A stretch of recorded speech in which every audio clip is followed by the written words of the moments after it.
ಅಧಿವೇಶನ ಗುಜರಾತ್ನ ಅಹಮದಾಬಾದ್ನಲ್ಲಿ ಕಾರ್ಯಕ್ರಮ ಮಲ್ಲಿಕಾರ್ಜುನ ಖರ್ಗೆ ನೇತೃತ್ವದಲ್ಲಿ ಕೈ ಅಧಿವೇಶನದಲ್ಲಿ ಸಾಕಷ್ಟು ಮಹತ್ವದ ವಿಚಾರಗಳ ಬಗ್ಗೆ ಚರ್ಚೆ. ಈ ಅಧಿವೇಶನದಲ್ಲಿ ಮತ್ತೊಂದು ಪಾದಯಾತ್ರೆಯ ಪ್ಲಾನ್ ಹೊರಬೀಳುತ್ತಾ ಅನ್ನೋ ಪ್ರಶ್ನೆ. ಬಿಜೆಪಿ ವಿರುದ್ಧ ರ್ಯಾಲಿಯನ್ನ ಹಮ್ಮಿಕೊಳ್ಳುವಂತ ನಿರ್ಣಯ ಹೊರಬೀಳುತ್ತಾ? ಪಾದಯಾತ್ರೆ ರಥಯಾತ್ರೆಗಳ ರೂಪರೇಷೆ ಸಿದ್ಧವಾಗುತ್ತಾ? ಇಲ್ಲವೇ ವಿಭಿನ್ನ ಹೋರಾಟದ ಯೋಜನೆಗಳನ್ನು ಘೋಷಿಸಲಾಗುತ್ತಾ? ಪಕ್ಷದ ಬಲವರ್ಧನೆಗಾಗಿ ಎಐಸಿಸಿ ಪದಾಧಿಕಾರಿಗಳ ಬದಲಾವಣೆಯನ್ನ ಮಾಡಬಹುದಾ ಅನ್ನೋದೊಂದು ಪ್ರಶ್ನೆ ಕೂಡ ಇದೆ. ತೀವ್ರ ಕುತೂಹಲ ಮೂಡಿಸ್ತಾ ಇದೆ ಎಐಸಿಸಿ ರಾಷ್ಟ್ರೀಯ ಕಾರ್ಯಕಾರಿಣಿಯ ಈ ಸಭೆ. ನೋಡಿ, ಎಐಸಿಸಿ ರಾಷ್ಟ್ರೀಯ ಕಾರ್ಯಕಾರಿಣಿ 2 ದಿನ ನಡೆಯುತ್ತೆ. ಈ 2 ದಿನದಲ್ಲಿ ಕೂಡ ಸಾಕಷ್ಟು ರೀತಿಯಾದಂಥ ಮಹತ್ವದ ವಿಚಾರಗಳ ಬಗ್ಗೆ ನಿರ್ಣಯವನ್ನ ಕೈಗೊಳ್ಳೋದ್ರ ಜೊತೆಗೆ ಅದನ್ನು ಘೋಷಣೆ ಮಾಡುವಂತ ಸಾಧ್ಯತೆ ಇದೆ. ಮೊದಲನೇದಾಗಿ ಕೇಂದ್ರ ಸರ್ಕಾರವನ್ನು, ಬಿಜೆಪಿಯನ್ನ ಹೇಗೆ ಕಟ್ಟಿ ಹಾಕಬೇಕು, ಯಾವೆಲ್ಲ ವಿಚಾರದಲ್ಲಿ ಹೋರಾಟವನ್ನ ಮಾಡಬಹುದು, ಪ್ರತಿಭಟನೆಯನ್ನ ಮಾಡಬಹುದು, ಯಾವೆಲ್ಲ ಕೇಂದ್ರ ಸರ್ಕಾರದ ವಿಚಾರಗಳನ್ನು ವಿರೋಧಿಸಬಹುದು ಅನ್ನೋದ್ರ ಬಗ್ಗೆ ಚರ್ಚೆ. ಅದರ ಜೊತೆಗೆ ಹೋರಾಟದ ರೂಪರೇಷೆ ಹೇಗಿರಬೇಕು ಅನ್ನೋದ್ರ ಬಗ್ಗೆ ಪ್ಲಾನ್ ಮಾಡ್ಕೊಳ್ಳುವಂಥದ್ದು. ಹಾಗೇನೆ ಈ ಪಾದಯಾತ್ರೆಗಳಾಗಿರ್ಬೋದು, ರ್ಯಾಲಿಗಳಾಗಿರ್ಬೋದು, ಸಮಾವೇಶಗಳಾಗಿರ್ಬೋದು, ಅದರ ಬಗ್ಗೆ ಸಂಬಂಧಪಟ್ಟಂತೆಯೇ ಚರ್ಚೆ. ಸಾಕಷ್ಟು ರಾಜಕಾರಣದ ವಿಚಾರಕ್ಕೆ ನಾವು ಬಂದಾಗ ಸಾಕಷ್ಟು ರೀತಿಯಾದಂಥ ರ್ಯಾಲಿಗಳು ನಡೆದಿದೆ, ಪ್ರತಿಭಟನೆಗಳು ನಡೆದಿದೆ, ಸಮಾವೇಶಗಳು ನಡೆದಿದೆ.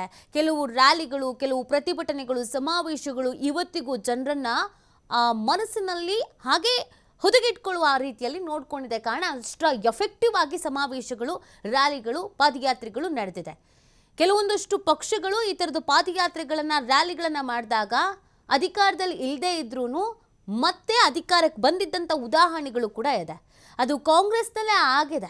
ಭಾರತ್ ಜೋಡೋ ಯಾತ್ರೆ ಅನ್ನುವಂಥದ್ದು ಸಾಕಷ್ಟು ರೀತಿಯಾದಂಥ ವರ್ಚಸ್ಸನ್ನ, ಹೆಸರನ್ನ ಕಾಂಗ್ರೆಸ್ ಪಕ್ಷಕ್ಕೆ ತಂದುಕೊಟ್ಟಿದ್ದು. ಎಲ್ಲೋ ಒಂದು ಕಡೆಯಲ್ಲಿ ರಾಹುಲ್ ಗಾಂಧಿ ಅವರನ್ನ ಡಮ್ಮಿ ಪೀಸ್ ಮಾಡಬೇಕು ಅಂತ ಹೊರಟವರಿಗೆ ತಿರುಗೇಟು ಕೊಟ್ಟಿದ್ದು ಇದೇ ಪಾದಯಾತ್ರೆ. ರಾಹುಲ್ ಗಾಂಧಿ ಅವರ ವರ್ಚಸ್ಸನ್ನ ಹೆಚ್ಚು ಮಾಡಿದ್ದು ಇದೇ ಪಾದಯಾತ್ರೆ.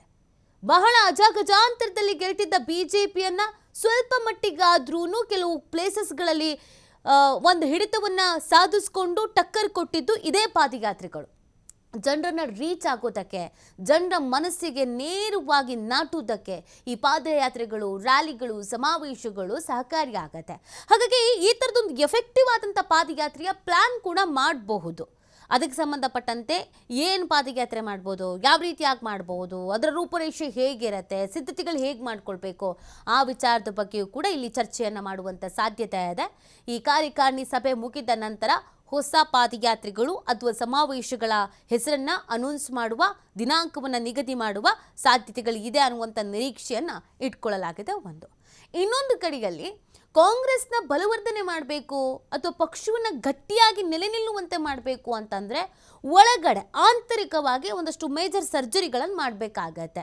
ಸಣ್ಣ ಪುಟ್ಟ ಬದಲಾವಣೆಗಳನ್ನು ಮಾಡಬೇಕಾಗತ್ತೆ. ಅದು ಪದಾಧಿಕಾರಿಗಳ ಬದಲಾವಣೆ, ಜವಾಬ್ದಾರಿಗಳನ್ನು ಒಬ್ಬರ ಹೆಗಲಿಗೆ ವಹಿಸೋದು, ಒಂದೊಂದು ಜವಾಬ್ದಾರಿಯನ್ನು ಒಬ್ಬೊಬ್ಬ ನಾಯಕರಿಗೆ, ಮುಖಂಡರುಗಳಿಗೆ ಕೊಡೋದು, ಪಕ್ಷದೊಳಗಿನ ಆಂತರಿಕ ಕಚ್ಚಾಟ, ಆಂತರಿಕ ಅಸಮಾಧಾನ, ಭಿನ್ನಾಭಿಪ್ರಾಯ ಇವುಗಳನ್ನು ಕೂತು ಮಾತಾಡಿ ಬಗೆಹರಿಸುವಂಥದ್ದು. ಈ ಎಲ್ಲ ವಿಚಾರದ ಬಗ್ಗೆಯೂ ಕೂಡ ಚರ್ಚೆ ಮಾಡಿ ಒಂದು ಒಮ್ಮತದ ನಿರ್ಧಾರಕ್ಕೆ ಬಂದು ಒಂದು ಮಹತ್ವದ ನಿರ್ಣಯವನ್ನು ಕೈಗೊಳ್ಳಬಹುದು. ಅದರಲ್ಲಿ ನಮ್ಮ ರಾಜ್ಯದ ಕೆಪಿಸಿಸಿ ಅಧ್ಯಕ್ಷರ ಬದಲಾವಣೆಯ ವಿಚಾರವು, ಈ ಹನಿ ಟ್ರ್ಯಾಪ್ ವಿಚಾರವು ಇದೂ ಕೂಡ ಚರ್ಚೆಗೆ ಬರಬಹುದು ಅನ್ನುವಂಥ ನಿರೀಕ್ಷೆಯನ್ನು ಇಟ್ಕೊಳ್ಳಲಾಗಿದೆ. ಹಾಗಾಗಿ ಎಲ್ಲ ವಿಚಾರಗಳ ಜೊತೆಗೆ ಪಕ್ಷ ಬಲವರ್ಧನೆ ಮಾಡಬೇಕು ಅನ್ನೋದಾದರೆ ಹೇಗೆ ಬಲವರ್ಧನೆ ಮಾಡಬೇಕು, ತಳಮಟ್ಟದಿಂದ ಹೋರಾಟವನ್ನು ಮಾಡಬೇಕಾಗತ್ತೆ, ತಳಮಟ್ಟದಿಂದ ಕಾರ್ಯಕರ್ತರನ್ನು ಒಗ್ಗೂಡಿಸಬೇಕಾಗತ್ತೆ, ಹುಮ್ಮಸ್ಸು ತುಂಬಬೇಕಾಗತ್ತೆ. ಈ ಗ್ಯಾರಂಟಿ ಯೋಜನೆಗಳು ಕಾಂಗ್ರೆಸ್ ಕೊಟ್ಟಂಥ ಯೋಜನೆಗಳು, ಅದು ಕರ್ನಾಟಕದಲ್ಲಿ ಅದಾದಮೇಲೆ ಬೇರೆ ಬೇರೆ ರಾಜ್ಯಗಳಲ್ಲೂ ಕೂಡ ಅದು ಇಂಪ್ಯಾಕ್ಟ್ ಆಗತ್ತೆ. ಇಲ್ಲಿ ಕರ್ನಾಟಕದಲ್ಲಿ ಅಧಿಕಾರಕ್ಕೂ ಕೂಡ ಬರ್ತಾರೆ. ಈ ಯೋಜನೆಗಳ ರೀತಿಯಾದಂಥ ಒಂದಷ್ಟು ಪ್ಲಾನ್ಗಳನ್ನು ಮಾಡ್ಕೊಳ್ಬೇಕಾಗತ್ತೆ. ಅಂದರೆ ಜನರಿಗೆ ನಾವು ಹತ್ತಿರ ಆಗೋದು ಹೇಗೆ, ಹೊಸ ಹೊಸ ಯೋಜನೆಗಳನ್ನು ಅನುಷ್ಠಾನಕ್ಕೆ ತರೋದಾದರೂ ಹೇಗೆ, ಜನರನ್ನು ಆಕರ್ಷಿಸೋದು ಹೇಗೆ, ಈ ಎಲ್ಲ ರೀತಿಯಾದಂಥ ಚರ್ಚೆಗಳು ಈ ಕಾರ್ಯಕಾರಿಣಿ ಸಭೆಯಲ್ಲಿ ನಡೆಯಬಹುದಾದಂಥ ಸಾಧ್ಯತೆಗಳಿಗಿದೆ. ಆ ಕಾರಣಕ್ಕಾಗಿಯೇ ಕಾರ್ಯಕಾರಿಣಿ ಸಭೆ ಸಾಕಷ್ಟು ಮಹತ್ವವನ್ನು ಪಡ್ಕೊಳ್ಳೋದ್ರ ಜೊತೆಗೆ ಕುತೂಹಲಕ್ಕೂ ಕೂಡ ಕಾರಣವಾಗ್ತಾಗಿದೆ.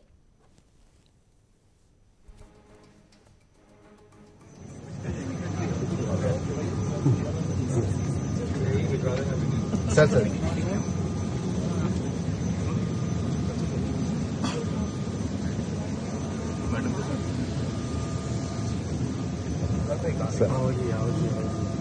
I will also take the video.